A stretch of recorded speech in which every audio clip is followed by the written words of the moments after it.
Assalamualaikum. Hai semuanya.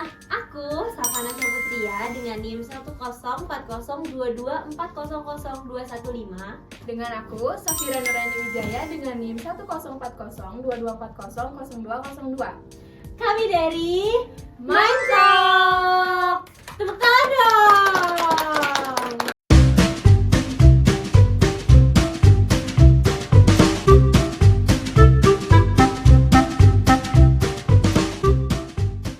Aku mau nanya deh, Mind Talk itu apa sih? Kamu boleh kasih tahu nggak ke penonton-penonton nih nanti? Boleh, oke. Jadi di Mind Talk ini tuh kita bakal mendengarkan tentang pandangan mahasiswa, tentang mindset mahasiswa. Jadi kita di sini bakal ada podcast yang bakal mengundang tentang pemikiran-pemikiran mahasiswa kayak gitu. Kamu tahu nggak mulai topik sekarang yang mau kita bahas itu apa?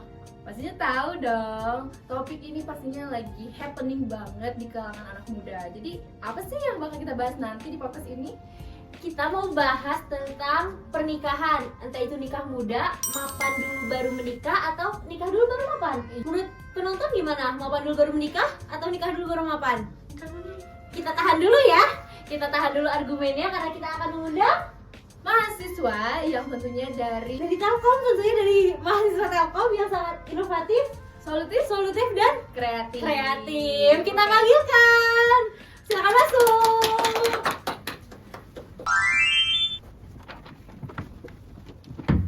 Oke, di Mind Talks kali ini kita kedatangan tamu-tamu spesial. Nah, sebelum itu ada pepatah mengatakan tak kenal maka tak sayang. Jadi boleh dong? Kenalan dulu boleh nggak? Boleh dong. Mau dari mana? Kenalannya dari mana? Boleh dari sini. Silakan. Kenalin, nama aku Sandi Firdaus Risa dengan NIM 10402240166. Halo, kenalin nama aku Agiani Renata Norifwani dengan NIM 1040224000174. Halo, nama aku Irena Kusumasuti dengan NIM 1040224002221. Hai, kenalin nama aku Natasha Al-Zahirah dengan NIM 1040224000193. Oke, semuanya ini dari Telkom. Kita juga Telkom. Iya. Ya. Kita juga Telkom. Jadi acara ini namanya Mind Talks. Mind Talks ini kita mau tahu nih pandangan-pandangan kalian mahasiswa tentang isu yang kita bawa kali ini. Isu yang kita bawa kali ini apa sih, Safira? Mapan dulu baru menikah. Atau menikah dulu baru mapan? Jadi kita mau sebelumnya kita mau minta tanggapan dulu deh dari kalian. Apa sih menikah itu dari pandangan kalian masing-masing? Boleh. Kita dengarkan dulu Dari dari siapa? Mau dari siapa duluan boleh? Mungkin dari kami ya, dari Ya. kami berdua. Nah, kalau menikah itu menurut pandangan kami sebuah ikatan yang sakral ya, tentu saja di depan Tuhan. Kemudian menikah itu juga nggak hanya menyatukan dua orang saja, tetapi juga dari dua belah pihak keluarga. Dan ya, menikah itu nggak cuman mapan dari finansial aja, tetapi juga dilihat juga dari yang lainnya, dari latar belakang dia, seperti itu. Oke. Kesiapan lahir batin. Iya. Kesiapan lahir batin. Kalau dari kalian gimana?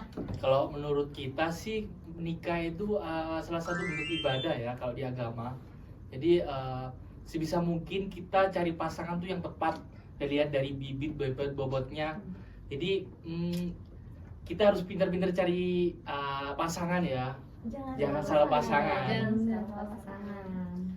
Oke, kita sudah membahas, kita sudah mendengarkan aspirasi dari kalian. Nah, tadi itu kita membahas tentang apa sih pernikahan secara general. Langsung kita masuk ke di sini kita mau tanya tentang perspektif kalian. Sebenarnya menurut kalian itu, menurut pandangan kalian itu mapan itu apa sih? Boleh dijelaskan dulu dari yang sebelah sini deh.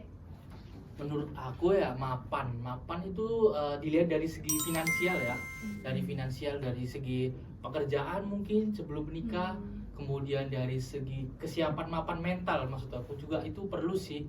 Jadi kan membangun sebuah hubungan rumah tangga kan nggak hanya dengan uang ataupun materi aja kan, jadi kita perlu adanya mental dari psikologi masing-masing sih, menurut aku gitu. Kalian gimana nih?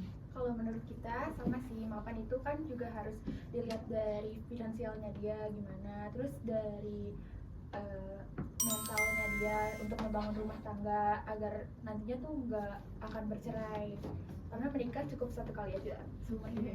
Terus aku tuh mau tahu banget gimana sih pandangan kalian tentang isu yang lagi happening banget nih, kayak nikah muda kan sekarang banyak banget ya di medsos tuh yang nikah muda lulus SMA menikah, lulus SMA itu menikah.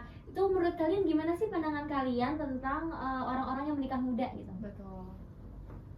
Kayak mungkin kalau misalkan dari kita sih, kalau misalkan nikah muda selama dianya itu siap gitu ya, bisa aja sih, nggak apa-apa selama dianya emang mampu untuk membutuhi biaya hidupnya mereka selama mereka berkeluarga, maupun mencukupi mereka dalam ikatan hubungannya mereka juga, kayak gitu sih kalau misalkan nikah muda. Tapi dari kalian gimana? Nah, kalau dari kami, karena tadi di-mention fenomena setelah tamat SMA langsung nikah, ataupun ya namanya nikah muda, tentu saja di umur yang masih terbilang cukup muda ya. Nah, kalau dari pemikiran kami, kalau untuk nikah muda itu kita nggak setuju. Kenapa?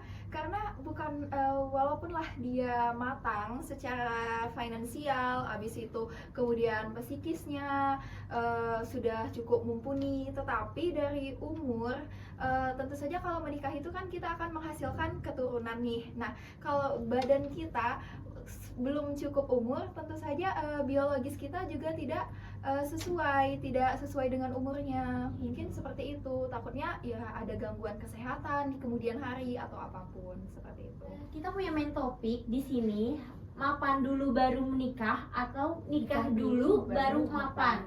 Menurut kalian bagaimana pandangan kalian tentang mapan dulu baru menikah? Kalau dari kita nih ya, kan menikah itu menyatukan dua keluarga kan.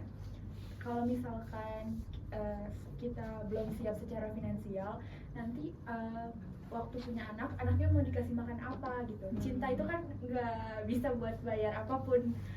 Jadi kayak gitu. Terus abis itu juga kita harus siap secara fisik dan juga mental, karena kan nanti akan ada apa ya, badai-badai Ya, ujian Ujian-ujian, ya. iya. Jadi ini lebih ke realistis gitu Iya, ya. pemikiran yang realistis. Nanti Iya. kalau modal cinta, anaknya dikasih makan apa? Iya, itu betul sih. Setuju. Kalau menurut kalian gimana nih? Kalau menurut kita sendiri sih, nikah itu kan ada perencanaan masa depan. Jadi kita sebisa mungkin gimana caranya belum menikah itu obrolin dulu, misal nanti kan ada kebutuhan keluarga, kebutuhan rumah, ya kebutuhan keuangan, pengelolaan keuangan kan itu harus penting ya dari sebuah pernikahan itu. Jadi menurut aku perencanaan masa depan tuh nomor satu sih. Apalagi kalau udah punya anak ya, kita mau sekolah di mana, terus habis itu masa depannya bagaimana, kita tuh harus bener-bener prepare dari awal. Itu sih kalau aku. Tapi sayangnya kalau misalkan sekarang tuh mereka itu rata-rata pada nikah dulu bahkan sebelum mereka mapan kayak gitu loh. iya. Entah itu karena Iya. keterbatasan umur orang tua, entah apapun itulah yang biasanya membawa kita untuk nikah sebelum kita waktunya untuk mapan kayak gitu. Karena banyak juga yang bilang rezeki itu datangnya dari mana aja dan kapan aja. Tapi kan kita nggak tahu ya keadaan kita setelah menikahnya bakal gimana. Terus ada pepatah juga kan, banyak anak banyak rezeki. Tapi kalau dipikir-pikir lagi, lebih cocok banyak anak ya banyak rezeki yang dikeluarin. Karena kan ya memang sih kalau cuman untuk kebutuhan primernya aja itu bisa kita cukupi, tetapi kan ada tingkatan-tingkatan kualitasnya lagi, seperti itu sih. Kebetulan aku tuh punya tetangga. Nah, tetangga ini tuh bisa dibilang kurang dalam berkecukupan gitu, berkecukupan finansial. Nah, dia tuh punya sekitar 4 orang anak dan semuanya tuh cewek. Terus karena si orang tuanya itu mikir oke lah, mungkin dengan melepaskan satu anak saja, yaitu dalam arti melepaskan menikahkan gitu ya, beban dia tuh berkurang. Nah, aku pengen denger nih dari pandangan kalian. Menurut kalian, benar gak sih yang orang tua itu Kalau lakukan? menurut aku sendiri ya, karena kan menurut aku salah sih seperti itu. Karena kan kita perlu tahu tujuan hidup masa mendatang, stabilitas karir. Gimana nanti setelah menikah, apakah udah bener-bener bisa hidup bahagia, apakah malah lebih ya sengsara, siapa tahu kan. Menurut aku stabilitas karir sama tujuan hidup tuh lebih penting ya, jadi kita harus pertimbangin matang-matang ya itu kalau itu buat aku. Kalau menurut kalian gimana?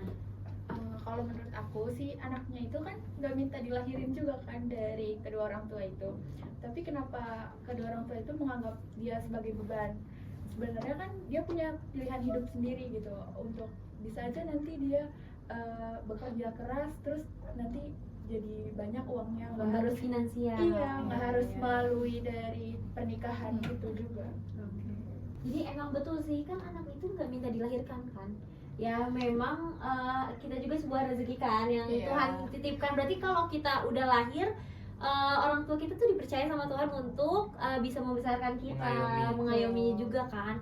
Kenapa ya orang tua tuh sekarang banyak yang mikir begitu, dengan melepaskan itu merasa bebannya itu jadi berkurang. Iya, mungkin karena pemikiran mereka yang masih apa ya, istilahnya tuh zaman kolot gitu kalau bahasa Sunda. Baheula. Iya, Zaman zaman baheula. baheula. Betul. Tapi disclaimer nggak semua gitu ya, Iya. beberapa doang. Hanya beberapa ya. Iya. Mungkin karena pola asuh dia juga ya, pola asuh orang tuanya itu, beban-beban yang ditanggungnya mungkin gak dari anak aja, mungkin dari masalah percintaan dia atau dari ekonominya, seperti itu. Tapi maaf ya sebelumnya, kalau biasanya kan kayak gitu yang kurang stabil di finansialnya dengan cara menikahkan lagi anaknya. Tapi kan setelah anaknya itu menikah, kita kan tidak tahu bagaimana kehidupan anaknya kan. Bisa jadi itu tuh tidak memutus rantai kekurangan itu, jadi malah makin memperbanyak kan, jadinya malah jadi beranak pinak gitu, bukannya memutuskan, bukannya menjadi akhir dari masalah, malah menimbulkan masalah-masalah yang baru. Ya, makanya tadi kan aku sempat ngomong bahwa tujuan hidup, perencanaan masa depan tuh penting. Makanya itu dilihat dari situ sih. Jadi kalau asal menikah nggak tahu bebet bobot bibitnya, sama aja nambah beban buat kita sendiri gitu kan. Terkadang kan karena modal wajahnya lumayan, langsung Iya. ya udah sih kita nikah aja kayak gitu, nggak dilihat lagi dari latar belakangnya. Makan cinta sih. Iya, Kenyang. padahal kan nggak bisa bayar ini ya kebutuhan. Iya. Oke, balik lagi ke segmen mapan sebelum nikah. Nah, tadi kita sudah mendengarkan kalau menurut pandangan kalian definisi mapan itu bisa dibilang cukup lah ya untuk finansial, batin dan lain-lain. Nah, sekarang tuh lagi happening banget tentang akad nih. Jadi akadnya itu bukan harta atau secara finansial gitu ya, tapi Ayat Al-Quran diganti gimana dengan nih ayat Al-Quran. menurut kalian? apakah itu tuh juga termasuk mapan karena dia tuh bisa bertanggung jawab atas mungkin Ayat yang dia dibacanya gitu, Iya, betul. bisa bertanggung jawab. Kalau dari sisi saya sebagai wanita sih ya, kan kita juga butuh uang lah ya untuk menghidupi, tidak hanya untuk dari segi ayat Al-Quran aja. Maksudnya kan di sini tuh sekarang kita tuh mau betuhi kehidupan itu kan dengan uang ya, biasanya dengan ekonomi dan sebagainya, bukan dengan mohon maaf dengan ayat-ayat Al-Quran. Mungkin untuk ayat Al-Quran menurut saya itu lebih ke bagaimana cara dia untuk mengajari istrinya gitu kan, sebagai kita sebagai wanita. Iya betul, kayak gitu. Jadi kalau misalkan menurut saya sih jika hanya dengan materi yaitu ayat Al-Qurannya saja, itu menurut saya kurang setuju lah ya kayak gitu. Kan udah dari pandangan wanita ya. Ini ada nih satu-satunya pria yang ada di sini. Aku mau denger nih pandangan dari pria itu gimana sih tentang mahar yang kalian kasih itu ayat Al-Quran gitu. Tapi menurut aku setuju sih sama itu tadi sih. Ayat Al-Quran itu boleh kok, boleh diucapin, boleh dilakuin, asal benar-benar dilakuin. Tapi nggak hanya dengan ayat-ayat aja, materi itu penting. Betul. Perencanaan masa depan, terus habis itu pengelolaan keuangan itu penting. Jadi menurut aku nggak hanya sekedar akad dari materi aja ya. Jadi Kurang lah ya. iya kalau kurang. misalkan. Jadi menurut aku harus ada lebih lah. Oh, is okay kalau buat jadi namanya sebagai kita sebagai laki-laki sebagai imam is okay. Untuk membimbing ya. Iya, untuk membimbing. Tapi untuk lebih lanjutnya kayaknya kurang deh kalau untuk sekedar ayat dari Al-Quran itu sih. Oke, aku setuju sih karena kalau menurut aku nih ya, daripada kita ngejadiin ayat Al-Quran itu sebagai akad, mending kita tuh sebagai suami yang memberi akadnya itu mengimplementasikan Iya, gitu. Jadi menjalankan. mengajarkan secara langsung di kehidupan pernikahannya nanti gitu sih. Kalau menurut aku sih sama aja dari pandangan kalian ya, karena kan mahar itu sebenarnya juga yang nggak memberatkan pihak laki-laki tapi juga nggak merendahkan pihak perempuan. Nah kalau untuk Al-Quran itu ya mungkin ya bisa untuk hanya dalam sehari-hari ya diterapkan Iya, di diterapkan. keseharian aja Iya. gitu. Betul sih, setuju, karena ya memang butuh uang ya dalam kehidupan Setuju sehari-hari banget. ini, butuh harta juga kan maksudnya Karena gitu. realistis aja Iya, gitu. realistis guys, bukan makan cinta, makan mahar yang ikut-ikut tren aja. Apalagi kalau anaknya mau masuk Telkom kan. Coba aduh, dipikir-pikir lagi ya itu, tolong dipikir-pikir lagi. Nah, ini segmen selanjutnya kita ngomongin tentang menikah dulu baru mapan. Kan banyak ya perempuan-perempuan ini yang kayak ya udahlah, ayo kita mulailah dari nol dulu bareng-bareng nih. Kita nikah dulu, kita nolnya sama-sama, nanti di 100 pun kita bisa sama-sama nih. Jadi menurut kalian gimana sih pandangan kayak ya udahlah jalanin aja dulu, kita nikah, rezeki mah gimana nanti gitu. Bohong banget gak sih kalau Iya, misalkan kayak kita gitu. pengen nemenin dari nol itu tuh Karena nggak tahu di kemudian Nantinya. hari. Iya, Iya, kepastiannya betul. belum Kan apa nggak ya, ada yang Jelas, tahu. jelas. Hati orang. Iya, betul. Orang tua kita pun nggak Gak se Iya, dari segi orang tua perempuan pun harus lihat dari si cowoknya kan, harus mapan dulu, lihat dari masa apa namanya dari nol, orang cewek anak gua aja Iya. gua Iya, biayain. iya. Udah masuk kan? Telkom, Iya, masa dari nol? kan nggak mungkin. Iya. kasihan lah kayak gitu. Kurang setuju sih kalau aku buat gitu. Iya. Mungkin itu jadi topik terakhir kita ya buat di mental kali ini. Dan mungkin kesimpulan yang bisa kita ambil itu mapan dulu baru menikah. Karena apa? Karena kita emang realistis aja ya. Iya, kita realistis aja. Butuh harta karena di kehidupan yang mahal ini dan PPN yang naik ini susah juga kan mencari-cari yang murah, modal cinta dong. doang. Makan apa? Modal cinta doang. Ini bakal jadi penutup kita ya kali ini. Terima kasih Terima sudah kasih banget menjadi bintang tamu Iya. kita di episode Main Talk kali ini. mengeluarkan aspirasi-aspirasi tentang mapan dulu baru menikah. Atau menikah dulu baru mapan. Iya. Jujur bagus-bagus banget pandangan-pandangan kalian. Iya, karena ya zaman sekarang memang harus realistis. Apalagi kalian atau kita gitu anak muda, kita pasti bakal ngerasain yang namanya menikah. Jadi Dengan adanya mentok ini bisa berubah juga kan pikiran kayak Betul. oh betul ya, gimana nih kita ke depannya kalau masa cinta-cinta doang, masa gak ada uangnya gitu kan. jadi gak terlalu terburu-buru gitu. Iya, karena masa depan kita masih panjang, masih banyak yang harus kita raih, masih banyak yang kita capai. Betul banget, setuju. Kita juga. Sekian mentok episode kali ini. Kita ketemu lagi di Mentok selanjutnya. Dadah.